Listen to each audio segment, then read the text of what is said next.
Gobierno de la Provincia del Neuquén.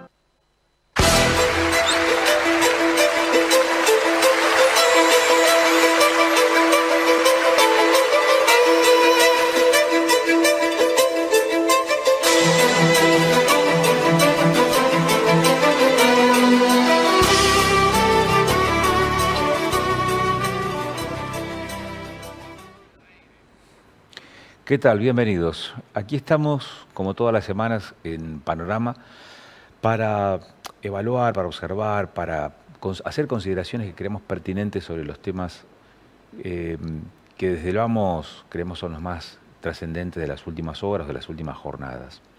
Vamos a hablar de economía hoy en varios aspectos. Vamos a hablar respecto de lo que ha sido el registro inflacionario a nivel país, el impacto en la región, pero también cuáles son las claves para entender la economía de aquí en adelante, en función de, por ejemplo, la incidencia que puede tener el régimen de incentivo a las grandes inversiones y también el blanqueo de capitales, quizás como las monedas más fuertes de cambio que tiene por este momento la gestión de Milei en términos de economía o de política económica. Como contraparte de todo esto, los niveles de inflación, menos del 4%, o el 4% en el último periodo, con lo cual una de las premisas, uno de los objetivos planteados por la gestión y quizás el que votó la mayoría de la ciudadanía, de los argentinos en el último comicio, fue controlar esa señal de la economía que es la inflación, que es el índice de precios al consumidor, de manera tal de poder proyectar. Pero claro, de la mano de esto, hay otro aspecto que también es prioritario, que en algún momento la gestión empiece a dar señales de resultados más o menos satisfactorios también, que es el nivel de consumo y de actividad económica. De eso vamos a estar hablando con Ivana Rivero un ratito más. Y vinculado probablemente a este tema, a la evolución de precios y al consumo, pero sobre todo a la inflación, la polémica más reciente que se ha planteado a nivel nacional entre Milei y los senadores a propósito de la actualización de los ingresos de la dieta de los representantes de las provincias en la Cámara Alta, en el Senado de la Nación, que tienen sus ingresos enganchados a la condición salarial de los trabajadores del Congreso. Y como hubo allí un incremento, esto también repercutió en la dieta de los senadores. Ahora se vuelve atrás con esta decisión. Es más, entiendo que habrá una sesión legislativa, una sesión del Senado precisamente para convocar este tema, que pone en el tapete, por si esto fuera poco, también las diferencias que existen en el propio gobierno, o las internas que existen en el propio gobierno, entre el propio Milei y como presidente y la vicepresidenta Victoria Villarroel. De esto estaremos charlando con Aníbal Urios en algunos minutos más. Y en lo territorial, en lo más próximo, en lo más cercano, sin dudas que la evolución del conflicto docente en la provincia de Neuquén, o me corrijo, la involución del conflicto docente, porque lejos está de resolverse, si uno entiende que evolución es un paso hacia adelante, un paso positivo, el conflicto no se resuelve, por lo tanto, la vuelta al paro, que es lo que ha votado la mayoría de los docentes en asambleas y definido también en plenario de secretarios generales, podríamos llegar a decir es una suerte de involución. Y en el medio se encuentran aquellos que tienen un derecho que los asiste, que es el derecho a la educación, pero no tienen a ninguno obligado a garantizar ese derecho. Está con nosotros Marina Smoljan, de Padres Organizados, a quien ya vamos a saludar y además a buscar algunas respuestas a las preguntas que se nos van planteando en la medida que vamos analizando este tema. Gracias por el convite, por aceptar el convite. ¿Cómo estás, Marina? Hola, Agustín, ¿cómo estás? Acá. ¿Cuál es la idea, cuál es la impresión que se tiene a esta altura del conflicto cuando se llevan ya semanas, se vuelve a las medidas de fuerza, 48 horas y esta semana? ¿Cuál es la lectura que se puede hacer respecto de por qué se llega a esta circunstancia, Marina? Bueno, se llega a esta circunstancia porque evidentemente no, por un lado hay una falta de competencia desde quienes están a cargo gubernamentalmente, desde el Estado, desde el gobierno, la, la ministra y quienes llevan a cargo la negociación, evidentemente no tienen la competencia que debieran. Esto se vio muy claramente en el conflicto de marzo, que nos llevó un mes sin clases y al que se llegó porque en lugar de empezar a negociar la cuestión salarial en enero o en febrero, se empezó a negociar una semana antes del conflicto. Y ahora la verdad es que es un conflicto mucho más difícil de entender porque ni siquiera se está negociando una cuestión salarial, sino que frente a un premio para aquellos que cumplan su tarea más constantemente, lo que se hace es ir a un paro, cuando en el sistema educativo la suspensión de clases debiera ser una medida, es una última medida, tendría que ser una medida excepcional, y la verdad es que es la primer medida que vemos a mano, porque ni siquiera es que se fue a plantear algo, y por otro lado esperaron casi un mes para sentarse a hablar, se sentaron a hablar, tampoco lo resolvieron, lo que nosotros no estamos viendo es competencia, y por otro lado estamos frente a una discusión que esta sociedad ya la salvó hace más de 20 años, cuando desde sus legisladores se legislaron leyes de protección integral de los derechos del niño. Y esas leyes dicen que cuando estamos en esta situación de conflicto, en donde están contrapuestos dos derechos, el derecho de un adulto y el derecho de un chico, el que tiene que primar es el derecho del chico, y esto se conoce como el interés superior del niño. Tenemos una ley provincial que es la 2302, y tenemos una ley nacional de protección integral de los derechos del niño, pero además nuestra Constitución provincial habla del interés superior del niño. Bueno, esto lo tiene que activar las defensorías, lo tiene que activar el ministerio, el gobernador, o sea, el Estado tiene que garantizar ese derecho que no está siendo garantizado. Porque si no, estamos en la situación que por lo que se les ocurra van a cerrar la escuela, que un poco estamos así, ¿no? ¿Cómo ves esta? Vos recién hablabas de las competencias de los funcionarios y hablabas de estas cuestiones más formales que tienen que ver con el interés superior de los derechos del niño por encima de otros derechos, por ejemplo, los derechos laborales de quienes se desempeñan en el marco, digamos, en el sistema educativo. Pero ¿cuál es la lectura política respecto de cómo se llega o por qué se llega a esta circunstancia cuando uno podía inferir que durante este conflicto la gestión gubernamental tenía consenso fuera, es decir, en el conjunto de la sociedad, y aún así no logra superar, digamos, torcer la voluntad gremial? Porque es la imposición de unos pocos sobre la mayoría. Nosotros tenemos 220 chicos, 220.000 chicos en el sistema educativo. Entonces, al derecho de esos 220.000 chicos se le impone lo que votaron 2.000, 3.000, 4.000 adultos en una asamblea. Con una ley que fue promulgada por amplia mayoría, ¿sí?, en una legislatura que es la que nos representa proporcionalmente a toda la sociedad. Entonces, bueno, esto es la imposición por la fuerza. Parece que, por eso hablo de una gran involución. Es una discusión que ya se salvó hace 20 años, en donde esta sociedad definió que frente a esta situación, y no es una definición teórica, esta debería ser una definición práctica. En esta situación, esta sociedad definió que lo que hay que hacer es que prevalezca el interés del niño, pero para eso necesitamos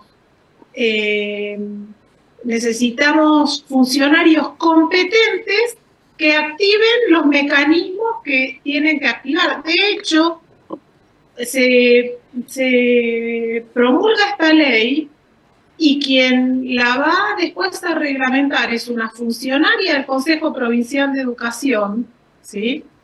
Y pasa por arriba de lo que promulgó la legislatura y va en contra de lo que promulgó la legislatura, porque la legislatura lo que promulgó es que aquel que se tome más de 3 licencias en un trimestre, entonces no va a cobrar este plus. Y lo que hace la funcionaria es meter como excepción prácticamente todas las licencias.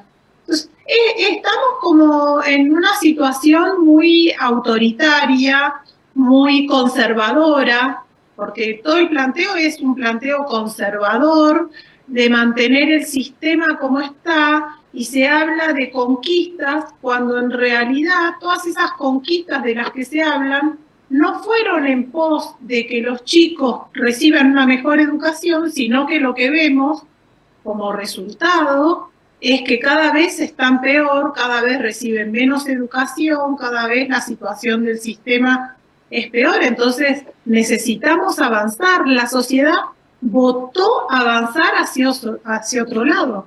Y nosotros como familias queremos que se respete el derecho de los chicos, que ellos no tengan voz, no significa que no tengan derechos. Y no significa que por ser chicos y por no poder imponerse, tengan que quedar a merced de quien se impone de estas maneras, ¿no? ¿Vos crees que la metodología utilizada por el sindicato ATEM de definir en asambleas es una metodología que quedó quizás permeada a los intereses de algunos sectores? Porque yo hago esta lectura. Si sumás los votos en uno y otro sentido, en las asambleas te da algo así como 5.000 votos. Pero tenés 20 y tantos mil docentes en la provincia de Neuquén. Entonces estamos hablando menos del 20% de la totalidad de los docentes, que son los que definen qué acciones implementar, qué acciones tomar o cómo continúa esta situación de conflicto. ¿Es posible, cómo lo ves a esto? ¿Es posible que si se pueda trocar, digamos, alguna forma y encontrar una manera todavía más amplia de participación, esto podría tener otro derrotero este conflicto o va por la misma senda? Sí, yo creo que sí. De hecho, incluso en el gremio tienen denuncias de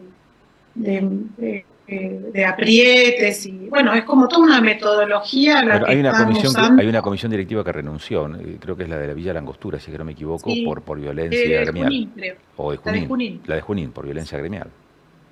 Sí, hay todo un planteo de violencia. Es que esta es una situación violenta. Cerrar la escuela es violento. Cerrar la escuela es violentar a los más chicos solo por el hecho de que no pueden patalear tanto como los adultos. Es la imposición de la fuerza. Estamos en un tipo de metodología que es la imposición de la fuerza por el motivo que a mí se me ocurra. Entonces, sí, yo creo que hay que buscar, pero además creo que hay que buscar otros métodos, que hay que consensuar socialmente que las disputas de adultos no pueden afectar a los niños, que es lo que se consensuó en las leyes, pero en la provincia, a pesar de que todo el mundo habla de la 2302, de los derechos del niño, de todo lo que se habla, después la realidad es que pasan por arriba el derecho del niño a recibir educación. Y cuando hablamos del derecho del niño a recibir educación, hablamos de que los niños que hoy tienen suspendidas sus clases y que tienen 1 o 2 veces por semana por esta situación o por la que fuera, son niños que cuando crezcan van a tener menos posibilidades, van a poder acceder a trabajos de peor calidad, van a poder ganar menos de lo que hubieran podido, les están restringiendo sus posibilidades de adultos de desarrollo.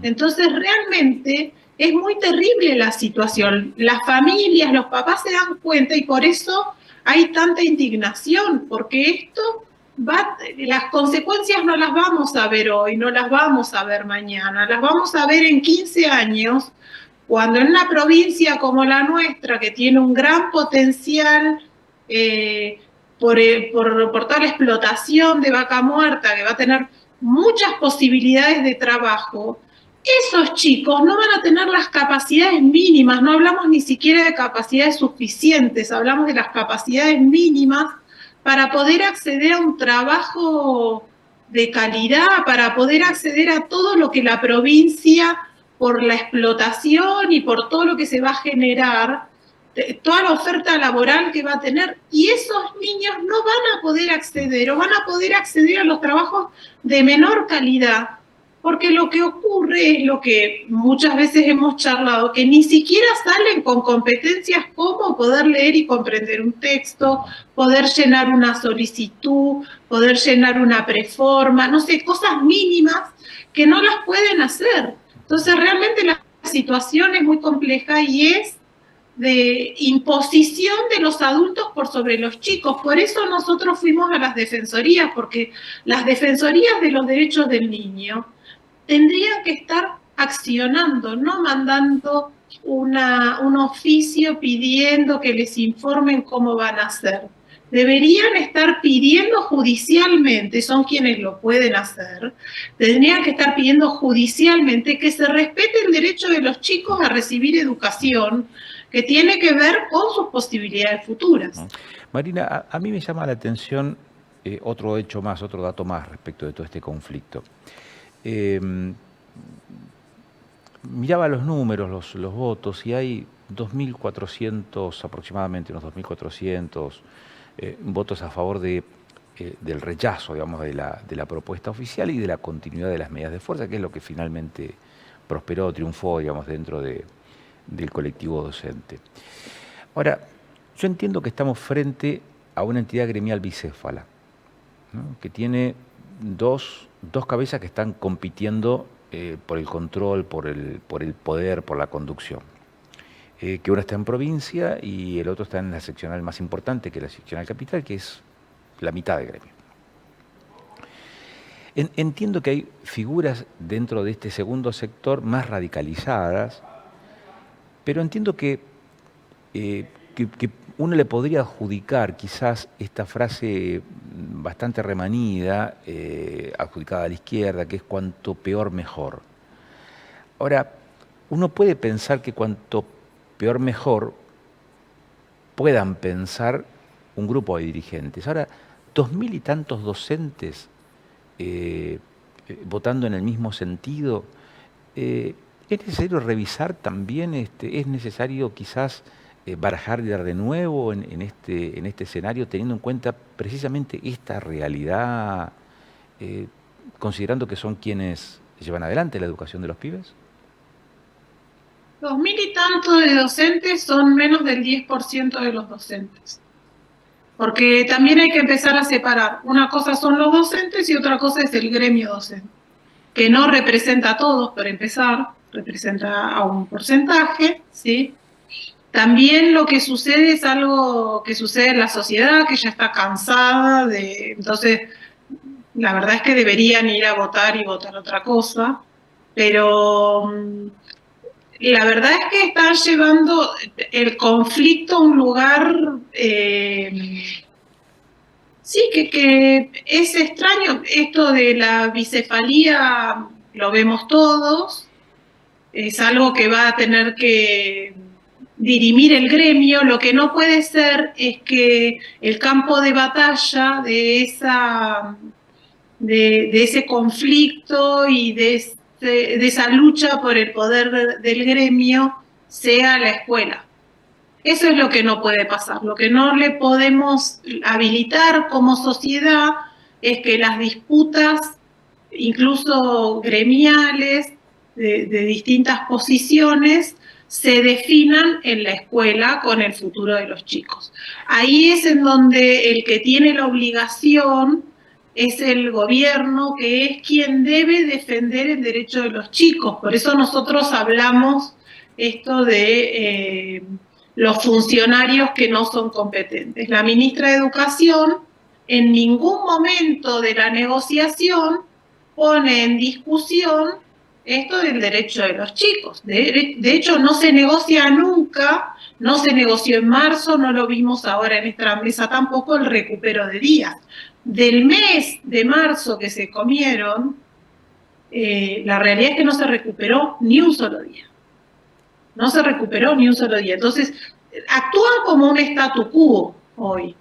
La realidad es que los docentes actúan como un statu quo que no quiere ninguna modificación, no quiere ningún control, quieren poder cerrar la escuela cuando quieran, quiere que cualquier conflicto ellos pueden parar el sistema educativo completamente. Bueno, esto es lo que el gobierno va a tener que encontrar la manera de salvar y de lograr que el sistema educativo funcione. El sistema educativo está paralizado.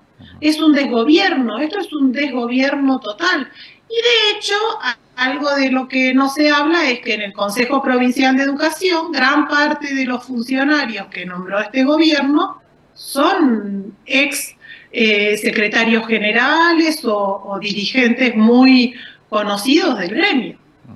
Entonces, bueno, le entregaron el gobierno y bueno, pero nosotros queremos que vuelvan a gobernar y que gobiernen el sistema educativo y que empiecen a hacer lo que tienen que hacer, que es garantizar de mínima, hablamos, cuando nosotros pedimos días de clases para poder después empezar a pedir calidad educativa, porque si no hay continuidad, si no hay días de clases suficientes, pretender hablar de calidad educativa es una teorización de la situación. Hay condiciones mínimas, uno necesita una cierta continuidad, un cierto tiempo para poder hablar de calidad educativa, pero la realidad es que los chicos salen sin poder leer y comprender un texto de acuerdo a la edad en la que tienen o sin las competencias mínimas matemáticas de acuerdo a la edad que tienen. No importa cuándo agarres el chico, la mitad queda fuera en lengua y el 70-80% queda fuera en matemática. Entonces, bueno, están fracasando en la universidad, hay chicos que después no pensaban estudiar, pero no, la realidad es que no lo pueden hacer porque no tienen las capacidades que debieran, ¿no? Marina, como siempre, muchísimas gracias por la gentileza de darnos estos minutos de tu tiempo. Muchísimas gracias a vos por el espacio. Bueno, que Marina, tengan una buena noche. Igualmente, Marina Smoljan es integrante de Padres Organizados. En segunditos nada más hablamos de economía, de números.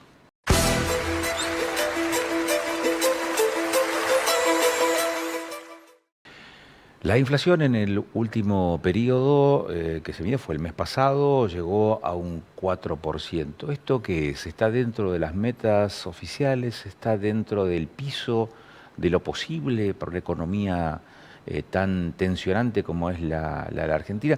¿Y qué es lo que va a pasar de acá hasta fin de año? ¿Cuáles son las herramientas de política económica como para controlar el escenario fiscal, económico, financiero que tiene la gestión Milei? Vamos a hablar con Ivana Rimero, que es economista. Ivana, ¿cómo estás? Bienvenida. ¿Cómo andan? Muy Buenas bien. tardes. Buenas tardes. ¿Cómo estás vos? Acá estamos bien. 4%. Viendo la nieve caer. Sí, sí, claro. 4% es el piso, es el techo, es el promedio, es el objetivo. Todavía está lejos de lo que debería ser. Porque si uno lo compara con nuestra propia historia, es nada. Pero lo comparás con la realidad de otros países, inclusive vecinos, y es mucho. Bueno, no nos olvidemos de desde dónde uno parte, digamos, ¿sí? Convengamos que la situación que se tuvo que remar era una situación bastante compleja. Había que corregir un gran déficit fiscal, esto es cuando los ingresos del Estado están muy por debajo de los gastos. Tenías que corregir una emisión monetaria que fue feroz y atroz, en parte para financiar ese déficit.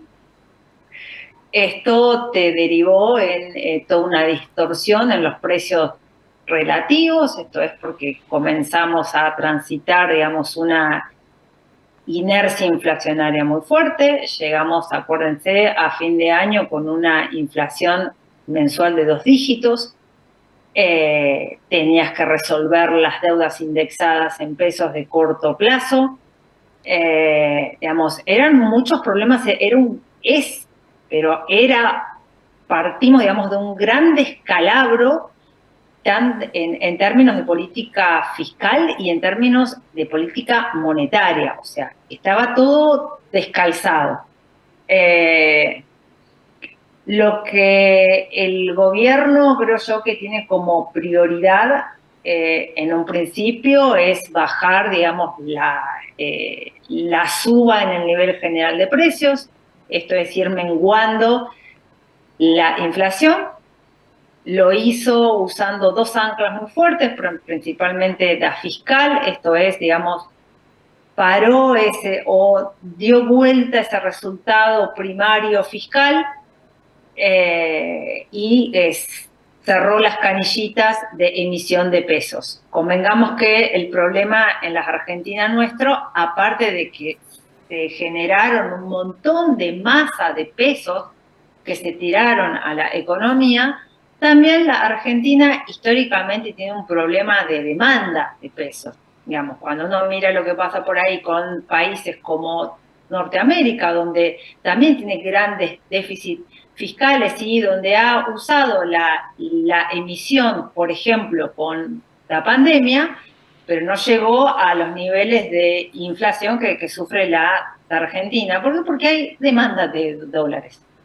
Acá, históricamente, nuestras monedas siempre fueron bastante débiles, digamos, por toda una idiosincrasia, por toda una historia que tiene la Argentina. Entonces, lo que trató el gobierno fue de ir saneando todas estas cuestiones, corrigiendo todos estos desacomodamientos, sin romper contratos ni sin caer en una mega licuación.